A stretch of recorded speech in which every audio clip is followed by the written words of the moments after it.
You're listening to Seattle Real Estate Podcast. Hey everybody, I'm Sean Reynolds, the owner of Summer Properties Northwest, Reynolds & Klein Appraisal, and your host of this episode of the Seattle Real Estate Podcast.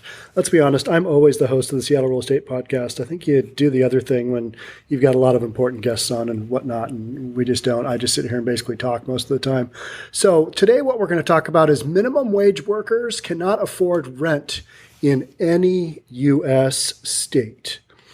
And before I jump into it, this past weekend I went down to Portland with my son, Brennan Reynolds, to cover the protests. And it was really interesting to see some of the similarities and then some of the contrasts between what I covered here in 𝒆𝒂𝒕𝒍𝒆 in Seattle and then see what's going on down there in Portland.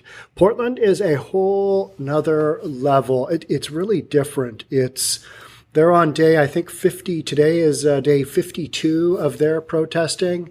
They've basically gone straight through since the Memorial Day killing of George Floyd. They've just been going nonstop.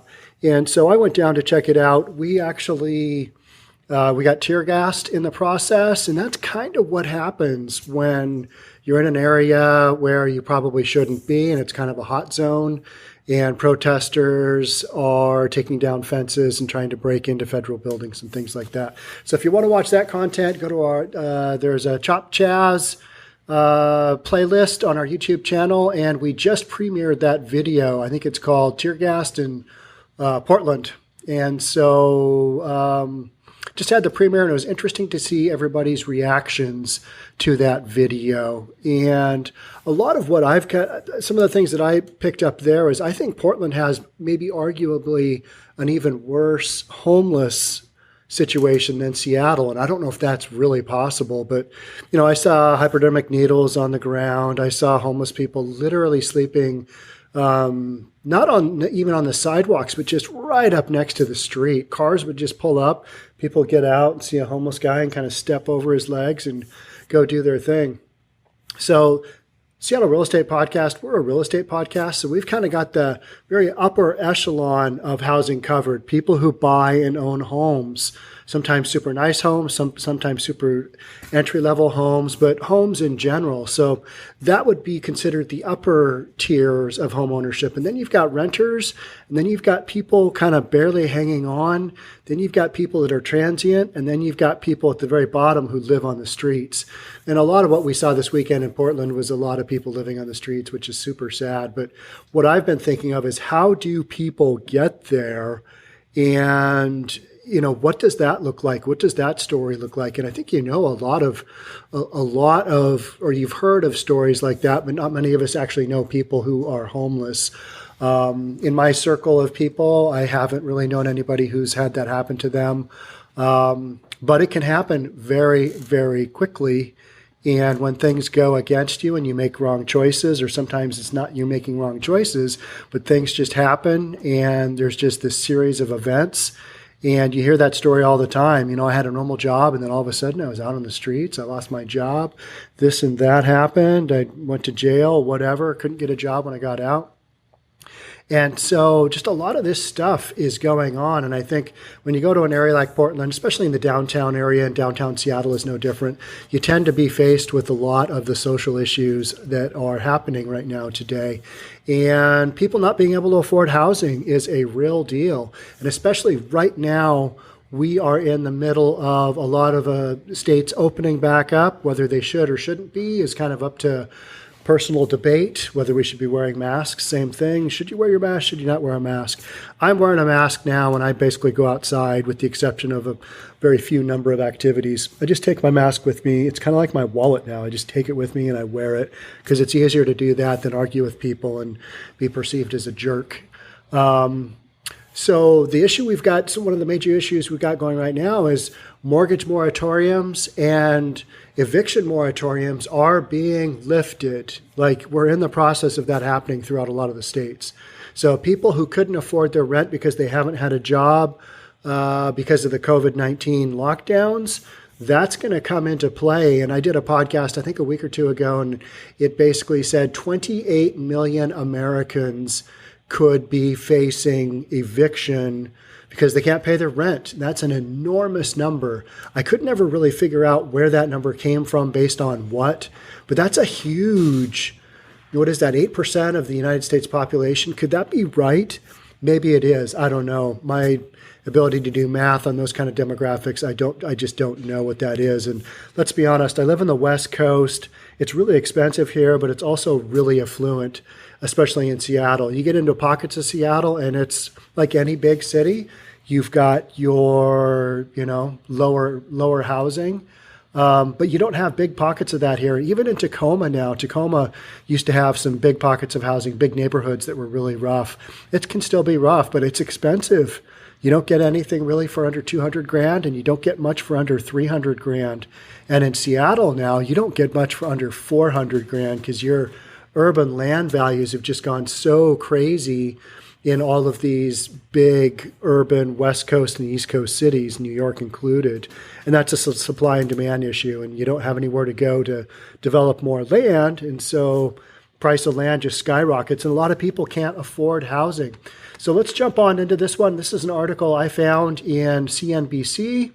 And again, it's minimum wage for workers cannot afford rent in any U.S. city or any U.S. state. And we'll get into the definition of affordable here shortly. And so this is an article by 𝒆𝒂𝒕𝒍𝒆.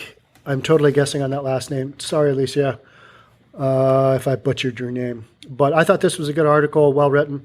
Full-time minimum wage workers cannot afford a 2-bedroom rental anywhere in the U.S. and cannot afford a 1-bedroom rental in 95% of U.S. counties. That's according to the National Low-Income Housing Coalition's annual Out of Reach report. In fact, the average minimum wage worker in the U.S. would need to work almost 97 hours per week to afford a fair market rate 2-bedroom and 79 hours per week to afford a 1-bedroom apartment. And that's what the National Low Income Housing Coalition kind of came out with.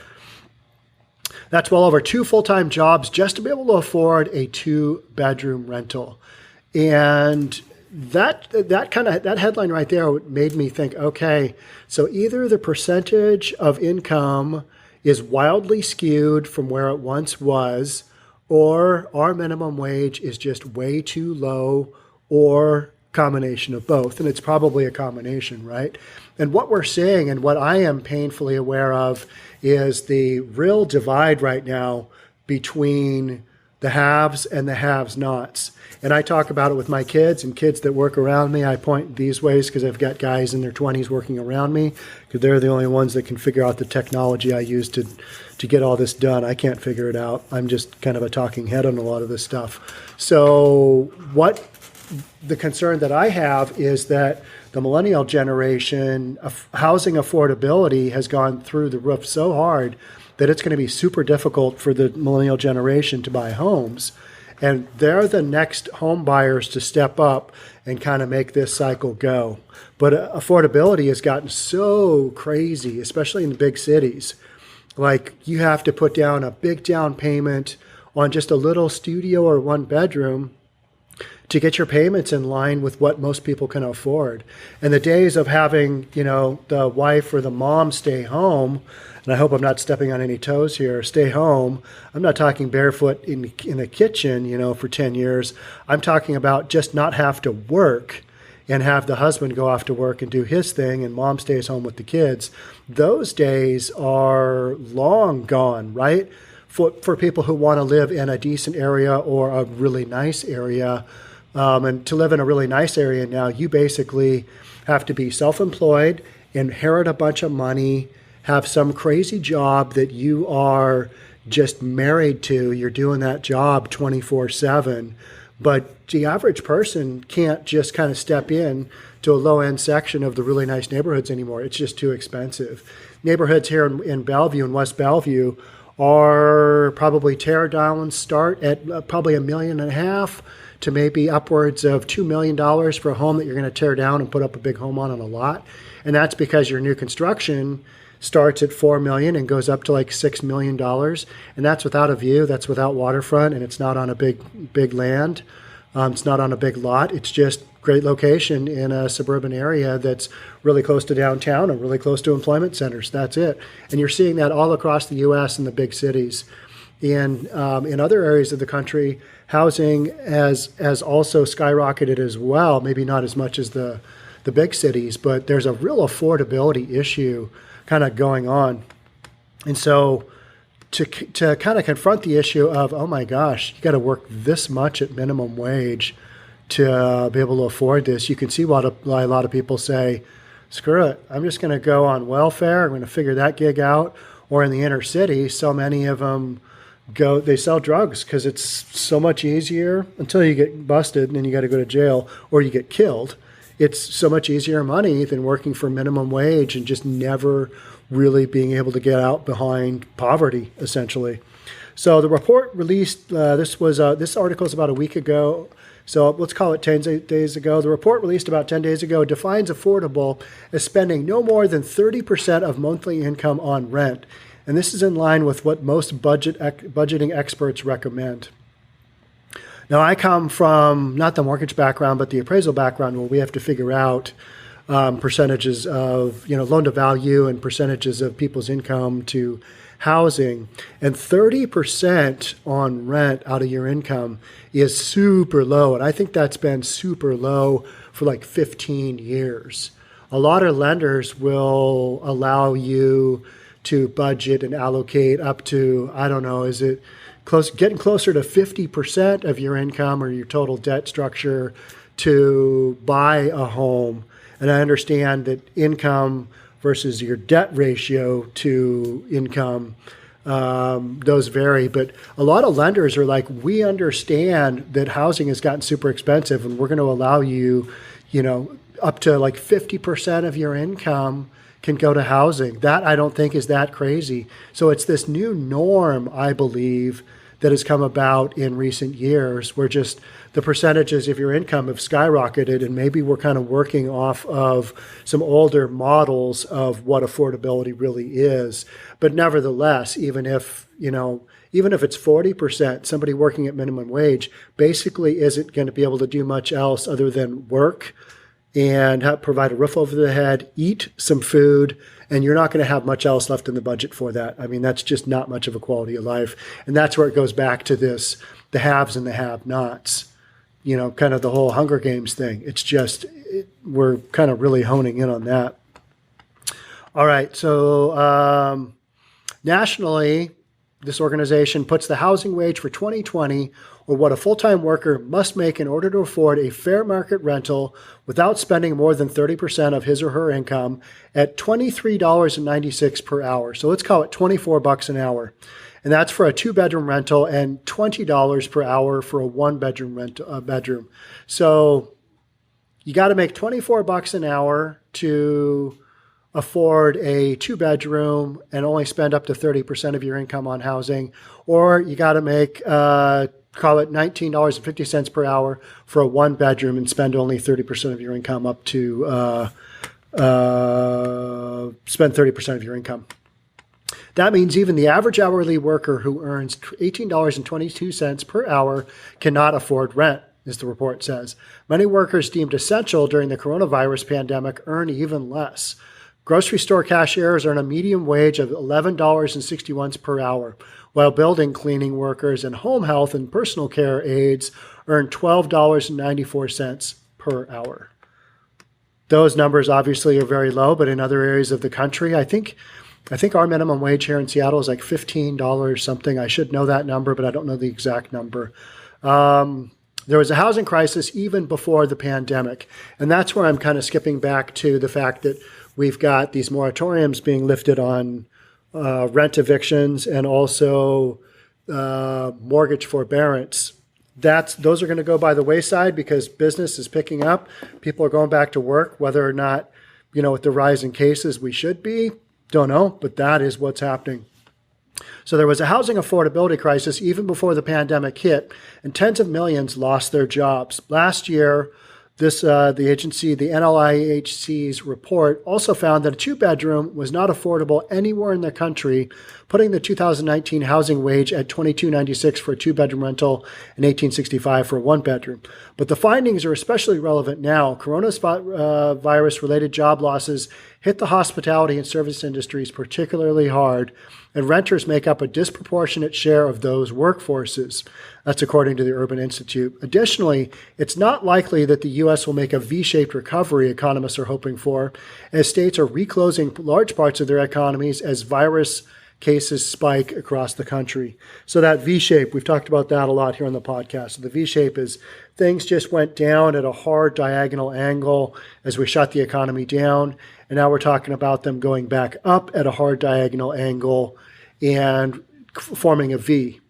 Or some people talk about it, then they're going to go down again and then go back up, forming a W. But with the United States economy, I mean, California just totally shut down again, didn't they? And other areas of the country probably should be shutting down, like Texas, Florida, Arizona. They've had some massive days of outbreak, 8, 9, 10,000 cases, new cases in a day. Now, the argument's made that, but the death rate hasn't gotten any higher. But it is what it is, and I think this thing's just got to kind of cycle its way through. In the meantime, a lot of the entry-level workers are either out of work or they're not able to find as much work, and they are really hurting. And I think there's a lot of talk of we need a second stimulus package, and I've read all kinds of stuff on what that might look like. Maybe people with incomes up to $40,000 get it. Maybe we should have $2,000 a month per U.S. adult get that kind of aid. And there's a lot of talk about that, and I don't think we're going to see anything. I believe it's the end of July. Congress goes back in session, and we'll need to kind of get something going and get something squared away there. But a lot of people feel like we really need some help, especially with housing, because otherwise this is not going to go well with all the people who can't afford their housing right now. So with all of that as the backdrop, housing experts forecast a coming housing apocalypse at the end of July. Eviction bans put in place at the start of the pandemic are lifting, just as enhanced unemployment benefits expire. Now, I believe the federal $600 a week federal unemployment benefit, that ends the beginning of the last week of July. July 26 comes to mind, but I'm not sure. It's supposed to go all the way through July, but then that benefit actually ends just before the end of July. And with that benefit expiring, that could lead millions of households to face eviction and potentially homelessness as they choose between covering rent and basics like food and medicine. An estimated 32% of households, almost one-third, missed their housing payments at the beginning of this month. Now, people on the other side say, people who are landlords are going to say, yeah, they missed mortgage owners, people who hold mortgages and people are responsible to pay them for their mortgage. Those people say, but people were just wanting to save some money, and even though they could afford it, they didn't make their payment. They're kind of taking advantage of the system. Maybe there's some out there, but there's also, I think, 10, 11 million unemployed people right now. I know the percentage of unemployed people is still very high. Pre-existing structural injustices like limited housing options mean people of color already made up a disproportionate share of people experiencing homelessness in the U.S. before the pandemic, the report says. Black Americans comprised 40% of people experiencing homelessness in 2019, even though they are just 13% total of the population, according to the report. Hispanic and Latino people were 18% of the population and 22% of those experiencing homelessness. And so some of what I talk about is how we've got the whole East Coast, West Coast thing where there's a lot of discretionary income and there's a lot of expensive housing. And let's face it, there's a lot of rich people. And a lot of the areas like Chicago, Washington, D.C. are areas where you've got a much higher rate of homelessness and a much, much higher rate of unemployment. And those are the areas that are really going to struggle with kind of this coming housing apocalypse. So in my mind, there's a lot of areas in the U.S. where unless you're in the midst of them, you're probably not going to feel the pressure from this housing apocalypse that a lot of people are talking about. You're kind of looking around going, all my neighbors are employed, all of my friends and family, everybody that goes to my church, they're all good. But I think this is a locational thing for a large part because let's face it, in Seattle, you do have a homelessness problem. There's no doubt about that. But the whole poverty thing, of course, there's poverty in Seattle, and I'm not arguing that. But to see it on a really large scale, like in the south end of Dallas, or big areas of Chicago, or big areas of inner city Washington D.C., those are the areas where I think you get that 20 whatever million might go. Might be evicted. Those are where those population centers are that already had the issues of, oh my gosh, I can't pay my rent this month because they are working jobs that are difficult and they're not for a ton of money. And having their livelihood taken away during the middle of a pandemic, they're not going to be able to come from behind on that. They're not going to be able to make it up. Even middle America is going to have a very difficult time making up. Middle-class America because they have very little in savings, they're going to have a really tough time coming behind on this one if they've been out of work and they haven't budgeted whatever little federal money they've gotten. Because let's face it, everybody's expenses are much higher than that. There is a certain percentage of people who argue, all right, yeah, but if you're a single person and you're taking the federal handout and you're getting unemployment, you're probably making more money than you were before. And I think there really is a certain extent of that, but that's not an enormous percentage of the population. And it's certainly not part of the home owning population. Those are renters, and those renters, they're the ones that are at risk of getting foreclosed or getting evicted if they don't make their payments. And that's kind of what we're talking about here. So the NLIHC's report calls for significant investments in affordable rental housing and emergency rental assistance. That's to keep low-income renters stably housed during and after the pandemic. So a lot of what we're talking about is just trying to keep the bits and pieces together as society moves through this pandemic, because otherwise you're just going to have, the people who are responsible for kind of that entry-level tier of housing, you're not going to have them. And that does have a massive ripple effect on the rest of housing. And housing is kind of the least of the concerns at this point. You're concerned more about your fellow human being than you are real estate. This is a real estate podcast. That's what we focus upon. But if you have 20-something million Americans get evicted, that is not going to go well. So I think over the next coming weeks, we really need to kind of take a look. And I know hopefully our responsible leaders, if we have such a thing, we don't really have that in Seattle, but I'm going to ignore that and move on and hope in other cities where I know you do have responsible leadership that some solutions are provided so that people aren't faced with massive cases of homelessness. The House of Representatives have passed the Health and Economic Recovery Omnibus Emergency Solutions, or HEROES Act, and the Emergency Housing Protections and Relief Act of 2020 to address the crisis.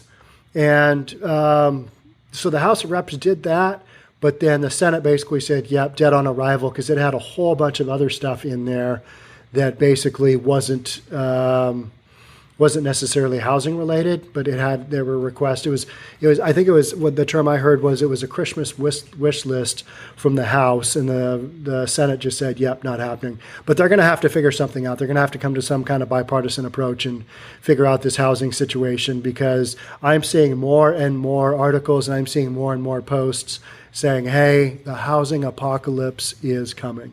So hopefully it won't come to that, but I think to a certain extent it will. How bad will it be? I don't know, because a lot of this other stuff economically that's happened with the whole coronavirus, it hasn't really happened the way that I thought it should, given certain circumstances. You grow up kind of realizing, all right, things should just be going this way, but oh my gosh, in 2020 they're not. So I don't really know what is to be expected and what we can kind of look forward to. But I just keep hearing, all right, people can't afford housing and they're going to lose their housing because they haven't had jobs. And with these moratoriums on eviction coming out, it's, we're going to be off to the races and anything goes. But either way, I will be covering these topics for you here on the Seattle Real Estate Podcast. So that's really about it for me right now. But this is one of the hot topics that I will be covering probably pretty extensively as we keep moving, as we keep reopening or shutting down, as the case is with some of these states.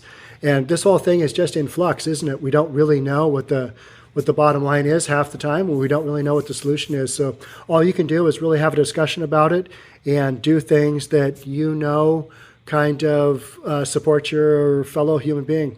So that's really about it for me. I'm going to sign off. Thank you so much for tuning in to another episode of the Seattle Real Estate Podcast. If you're on the YouTube channel, love to have you subscribe to our channel. And if you're on the podcast platforms, thanks so much for tuning in and subscribing. I will catch you on the next one. Again, I'm Sean Reynolds from Summit Properties Northwest, Reynolds & Kline 𝑺𝒆𝒂𝒕𝒕𝒍. We'll see you then. Bye for now.